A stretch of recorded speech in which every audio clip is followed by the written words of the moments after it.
আহমেদ পিন্টু এই লালবাগের উন্নয়ন করেছেন। আপনারা সেই নাসিরউদ্দিন আহমেদ পিন্টুর উন্নয়নকে এবং আগামী অসমাপ্ত কাজকে সম্পূর্ণ করার জন্য আপনারা দয়া করে হামিদুর রহমান হামিদ ভাইকে ধানের শীষে ভোট দিয়ে জয়যুক্ত করবেন। আপনারা হামিদুর রহমান হামিদ ভাইকেও নাসিরউদ্দিন আহমেদ পিন্টুর অসমাপ্ত কাজগুলি সমাপ্ত করার জন্য ওনাকে আপনারা ভোট দিয়ে সংসদে পাঠাবেন এবং আমাদের আগামী রাষ্ট্রনায়ক জনাব তারেক রহমানের হাতকে শক্তিশালী করবেন। জামাত ইসলাম এবং ইসলাম এক জিনিস নয়। নীল নদীর পানি যেমন নীল নয়, জামাত ইসলাম ইসলাম নয়। সুতরাং আজকে আমরা যারা এখানে রয়েছি, আগামী 12ই ফেব্রুয়ারি যে নির্বাচন স্বাধীনতা বিরোধীদের সাথে এটি খাটো করা দেখার কোনো সুযোগ নেই। সুতরাং সকলকে ঐক্যবদ্ধ হবে। আমাদের চেয়ারম্যান মহোদয় বলেছেন, তাহাজ্জুদ নামাজ পড়ে ফজরের নামাজ পড়ে আমরা সকাল সকালে গিয়ে লাইন করে যে পর্যন্ত ভোট গণনা শেষ না হবে সেই পর্যন্ত আমরা এই পাহারা দিয়ে আমাদের কাঙ্ক্ষিত ফল যদি না নিয়ে আসতে পারি তাহলে বাংলাদেশ হেরে যাবে। 12ই ফেব্রুয়ারি সারাদিন আমরা ধানের শীষে ভোট দিয়ে হামিদুর রহমান হামিদকে জয়যুক্ত করে আমরা ঘরে ফিরবো। জয়ের মালা পরে আমরা ঘরে ফিরবো। ইতিমধ্যে উপস্থিত হবেন আমাদের 18 কোটি জনগণের নেতা, 10,000 মাইল দূরে থেকে তিনি স্বৈরাচারী হাতিয়ারকে এদেশ থেকে বিতরণ করেছেন সেই নেতা জনাব বিএনপির চেয়ারম্যান জননন্দিত জননেতা জনাব তারেক রহমান। আগামী 12 তারিখে কামরাঙ্গীচর থেকে লালবাগ কোতোয়ালি সূত্রাপুর থেকে ধানের শীষের প্রতীকে আমরা হামিদ ভাইকে বিপুল ভোটের ব্যবধানে জয়যুক্ত করবো ইনশাল্লাহ। প্রাণে স্পন্দন বিএনপির সম্মানিত চেয়ারম্যান জনাব তারেক রহমানের কাছে একটি কথা বলতে চাই।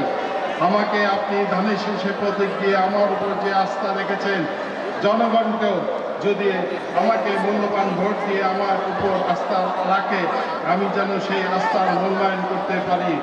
আপনার কাছে আমার একটাই দাবি, আমাদের এই লালবাগ জুড়ে প্রতিটা মা বোনদের গ্যাসের দাবি, এটা যদি আপনি বাস্তবায়ন করে দিতে পারেন, ইনশাল্লাহ আমি তাদের কাছে সামনে মুখ দিয়ে দাঁড়াতে পারবো। এই আশা ব্যক্ত রেখে আমি আমার বক্তব্য শেষ করছি। আল্লাহ হাফিজ। আসসালামু আলাইকুম। বাংলাদেশ জিন্দাবাদ, বাংলাদেশ জাতীয়তাবাদী দল জিন্দাবাদ, শহীদ প্রেসিডেন্ট জিয়াউর রহমান অনুরোধ, দেশ নেত্রী বেগম খালেদা জিয়া অনুরোধ, তারেক রহমান জিন্দাবাদ। প্রিয় ভাই বোনেরা, 12 তারিখে তো নির্বাচন। এই নির্বাচন সারা বাংলাদেশের বহু প্রতীক্ষিত সেই নির্বাচন, যে নির্বাচনে বাংলাদেশের মানুষ তাদের পছন্দ মতন শান্তি মতন ভোট দিবে। গত একদিনেরও বেশি সময় ধরে আমরা কয়েকটি তামাশার নির্বাচন দেখেছি, কিন্তু সেই নির্বাচনে কি আপনারা ভোট দিতে পেরেছিলেন? কি ভাই, ভোট দিতে পেরেছিলেন? ভোট দিতে পারেন না। ইনশাল্লাহ আগামী যে নির্বাচন, সেই নির্বাচনে বাংলাদেশের মানুষ ইনশাল্লাহ ভোট দিবে। কিন্তু প্রিয় ভাই বোনেরা, এই যে আমরা নির্বাচনে ভোট দিব, আমরা সঠিক সেই প্রার্থীকে বের করে নিয়ে আসবো যেই প্রার্থী এলাকার মানুষের পাশে থাকবে, যেই প্রার্থী এলাকার মানুষের সুখ দুঃখে তাদের পাশে থাকবে, যেই প্রার্থী এলাকার উন্নয়ন করবে, উন্নয়নমূলক কাজ করবে। এখন প্রিয় ভাই বোনেরা, এই মুহূর্তে বাংলাদেশ জাতীয়তাবাদী দল বিএনপি একমাত্র রাজনৈতিক দল যেই দলের দেশ পরিচালনা করার অভিজ্ঞতা রয়েছে অতীতে।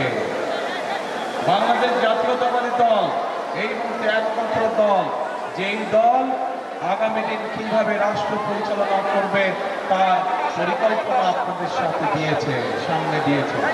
বাংলাদেশ জাতীয়তাবাদী দল এই মুহূর্তে একমাত্র রাজনৈতিক দল যারা কর্মসূচি নিয়েছে কিভাবে আগামী দিনে জনগণের ভাগ্য পরিবর্তন করবে, দেশের ভাগ্যের পরিবর্তন করবে। এখন প্রিয় ভাই বোনেরা, আমরা দেখছি যে একটি রাজনৈতিক দল তারা বিভিন্নভাবে ষড়যন্ত্রে লিপ্ত হয়েছে। ঠিক যেভাবে আজকে থেকে 2 বছর আগে যেই স্বৈরাচার, 1.5 বছর আগে যেই স্বৈরাচার বিতাড়িত হয়ে গেছে বাংলাদেশ থেকে, তারা যেভাবে বাংলাদেশের জনগণের ভোটের অধিকারকে কেড়ে নিয়েছিল, একটি দলকে আমরা দেখছি তারা গিয়ে বিভিন্নভাবে মানুষকে বিভ্রান্ত করার চেষ্টা করছে। আমরা পত্রিকার পাতায় দেখেছি তাদের নেতাকর্মীরা আইন শৃঙ্খলা বাহিনীর কাছে ধরা পড়েছে কি করতে গিয়ে, এই যে নির্বাচনে যে নির্বাচন হবে সেই নির্বাচনের সিল বানাতে গিয়ে, ব্যালটের যে সিল, সেই সিল বানাতে গিয়ে তারা আইন শৃঙ্খলা বাহিনীর হাতে ধরা পড়েছে। আমরা দেখছি বিভিন্নভাবে সোশ্যাল মিডিয়া সহ বিভিন্ন খবরে আমরা দেখছি যে এই রাজনৈতিক দলটি তারা বাংলাদেশের বিভিন্ন জায়গায় গিয়ে মা বোনদেরকে বিভ্রান্ত করছে, তাদের কাছে গিয়ে তাদের বিকাশ নাম্বার চাইছে, তাদের এনআইডি নাম্বার চাইছে, কারণ তারা তাদেরকে বিভিন্নভাবে বিভ্রান্ত করতে চাইছে। প্রিয় ভাই বোনেরা, আজকে আমাদেরকে সতর্ক হতে হবে। বহু ত্যাগ, বহু বলিদানের মাধ্যমে, বহু গুম খুনের ভিতর দিয়ে, বহু অত্যাচার নির্যাতনের ভিতর দিয়ে বাংলাদেশের মানুষ তাদের এই ভোটের অধিকারকে ফিরে পেয়েছে। আমাদেরকে সেজন্য সতর্ক থাকতে হবে যে এই ভোটের অধিকার যাতে কেউ কেড়ে নিতে না পারে। প্রিয় ভাই বোনেরা, আমরা এটাও সিদ্ধান্ত নিয়েছি যে আগামীবার ইনশাল্লাহ বিএনপি সরকার গঠন করলে পরে আমাদের যে সকল ভাই বোনেরা ট্রেনিং এর মাধ্যমে দক্ষ শ্রমিক রূপান্তরিত হবে, তারা যখন বিদেশ যাবে, যদি তাদের অর্থ সংকট হয় তাহলে যেন তাদেরকে জমি বিক্রি করতে না হয়, বাপ দাদার জমি যাতে বিক্রি করতে না হয়, সেই জন্য আমরা তাদেরকে বিদেশ যাওয়ার জন্য তাদেরকে আমরা সরকার থেকে ঋণ প্রদান করব। যে ঋণ ধীরে ধীরে তারা চাকরি করার মাধ্যমে আস্তে আস্তে সেই ঋণের টাকা শোধ করবে। প্রিয় ভাই বোনেরা, আমরা দেশের মানুষের একটি বড় সমস্যা আছে চিকিৎসা সমস্যা। এই সমস্যার সমাধান করার জন্য আমরা সিদ্ধান্ত গ্রহণ করছি যে সারা বাংলাদেশে, শহরে এবং গ্রামে সব মিলিয়ে সারা বাংলাদেশে আমরা 1 লক্ষ স্বাস্থ্যকর্মী নিয়োগ দিব। এই স্বাস্থ্যকর্মীদের কাজ হবে ঘরে ঘরে, বিশেষ করে মাদেরকে, বোনদেরকে, ছোট ছোট শিশুদেরকে ঘরে বসে চিকিৎসা দেওয়া। আমি আপনাদের সামনে এসে হাজির হয়েছি সেই দেশটি গড়ার জন্য। আপনাদের সহযোগিতা চাই, আপনাদের দোয়া চাই, আপনাদের কাছে ধানের শীষের ভোট চাইতে আজকে আমি আপনাদের সামনে এসেছি। আমি কি আপনাদের সমর্থন পেতে পারি? ইনশাআল্লাহ। কি ভাই, আপনাদের সমর্থন পেতে পারি? আমরা কি দেশ গড়তে চাই, আমরা কোন দেশ গড়তে চাই, জনগণের জন্য কি করতে চাই, পরিষ্কারভাবে আজকে আপনাদের সামনে আমি তুলে ধরেছি। প্রিয় ভাই বোনেরা, হামিদ হচ্ছে আপনাদের এই এলাকার ছেলে, এই এলাকার সন্তান। তার হাতে আজকে আমি আনুষ্ঠানিকভাবে ধানের শীষ তুলে দিয়ে গেলাম। আপনারা হামিদকে ইনশাল্লাহ দেখে রাখবেন 12 তারিখ পর্যন্ত।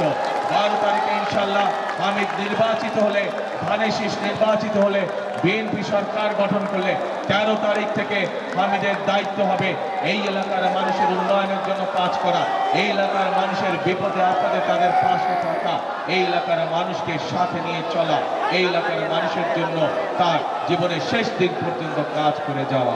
প্রিয় ভাই বোনরা, আজ ধানের শীষের জন্য, ধানের শীষের পক্ষে আপনাদের কাছে রায় চেয়ে নিয়ে, ধানের শীষের পক্ষে ভোট চেয়ে নিয়ে আজকে আমি আমার বক্তব্য শেষ করছি।